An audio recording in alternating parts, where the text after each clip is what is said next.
Hello, and thank you for joining me for Fireside Stories. This book is titled Twinkle by Catherine Hollibird and Sarah Warburton.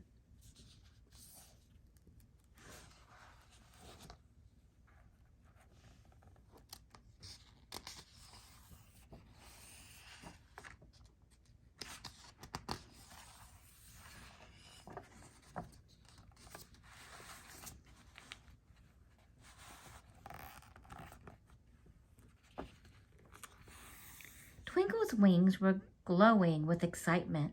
Tra-la-la-la-la-la-la, she sang. I'm a little fairy with sparkling wings. When I get my magic wand, I'll do amazing things.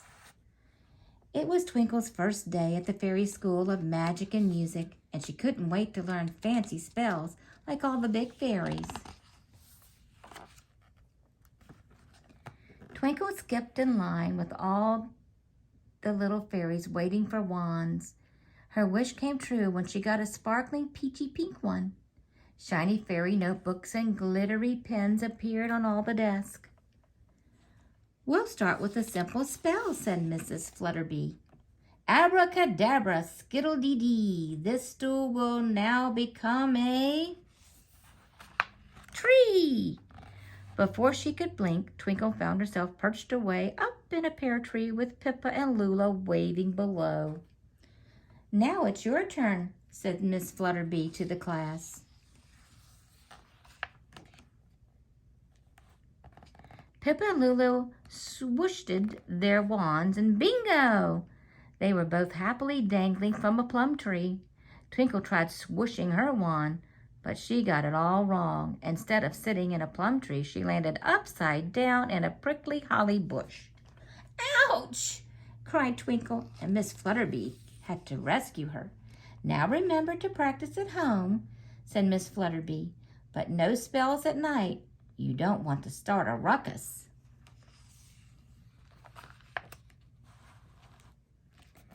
That afternoon, Twinkle and her friends did their homework together. This is fun, said Pippa, turning a teapot into a tiara. I love doing spells, said Lulu, changing bananas into balloons.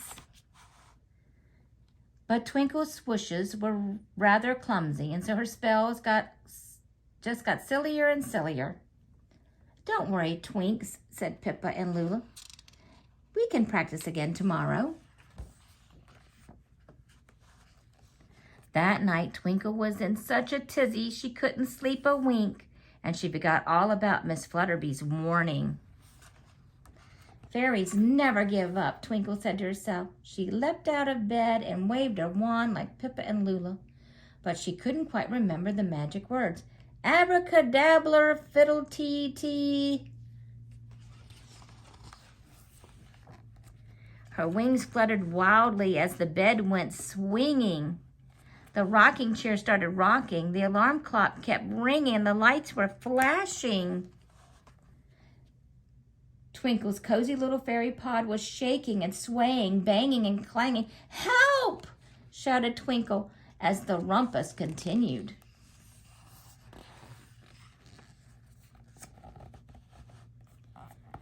One by one, all the creatures in Sparkle Tree Forest woke up, and they were not very happy.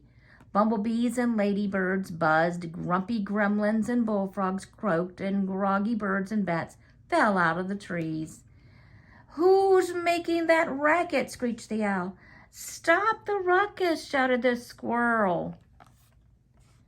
Fiddlesticks and fairy cakes, said Twinkle, waving her wand faster and faster, but the crashing and banging only got louder.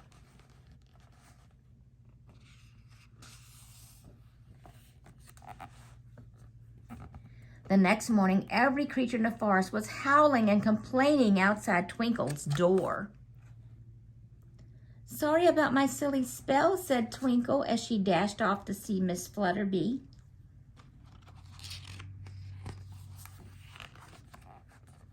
Gracious gremlins, said Miss Flutterby in a surprise when she saw the parade of insects and animals following Twinkle. I'm having a little trouble with my homework, said Twinkle. I keep forgetting the magic words. Since you love to sing, try singing your spells instead. Maybe that will help you remember, suggested Mrs. Flutterby kindly. Brilliant, said Twinkle, and her wings glowed bright pink again. After school that day, Twinkle flew home singing the magic words, Abracadabra, skittle-dee-dee, fix the mess that's up in my tree. And when she arrived, Twinkle was overjoyed to see everything was back in its place.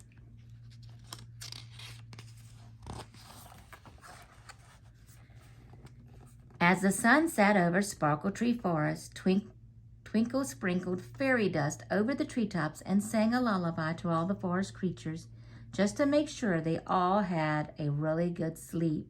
Good night, sleep tight, with sweet dreams in your head. Tomorrow you'll have lots of fun. Now it's time for bed.